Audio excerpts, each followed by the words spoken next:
ঘোষিত হয়ে গেল দল। টি-20 বিশ্বকাপের জন্য এবার সেরা 15 জনকে বেছে নিয়ে টিম তৈরি করলো বিসিসিআই। সেই তালিকায় ঠিক কারা রয়েছেন দেখে নিন এক ঝলকে। রমরমিয়ে চলছে আইপিএল, আর এর মাঝেই এবার হলো দীর্ঘ প্রতীক্ষার অবসান। আসন্ন টি-20 বিশ্বকাপের দল ঘোষণা করে দিল বিসিসিআই।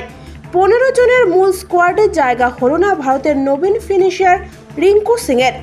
এমনকি সুযোগ পেলেন না শুভমান গিলের মতো তারকা ওপেনারও। বাদ পড়লেন অভিজ্ঞ লোকেশ রাহুল।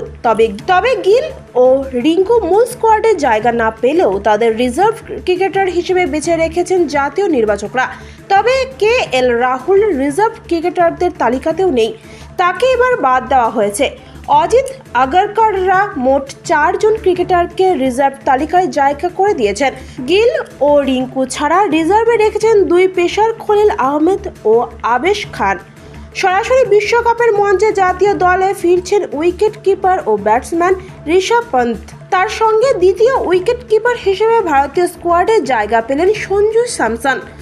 হার্দিক পান্ডিয়া বিশ্বকাপে যাচ্ছেন টিম ইন্ডিয়ার ভাইস ক্যাপ্টেন হিসেবে। পেসার অলরাউন্ডার হিসেবে বিশ্বকাপ স্কোয়াডে পান্ডিয়ার সঙ্গী হলেন শিবম দুবে।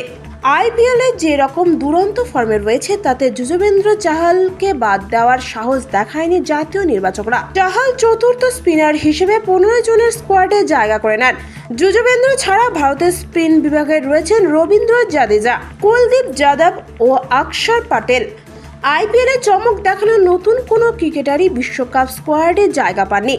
এই তালিকায় রয়েছে রোহিত শর্মা, বিরাট কোহলি, যশস্বী জয়সওয়াল, হার্দিক পান্ডিয়া, ঋষভ পন্ত, জসপ্রীত বুমরাহ, কুলদীপ যাদব, সঞ্জু স্যামসন, রবীন্দ্র জাদেজা, সূর্যকুমার যাদব, মোহাম্মদ সিরাজ, শিবম দুবে, অক্ষর প্যাটেল।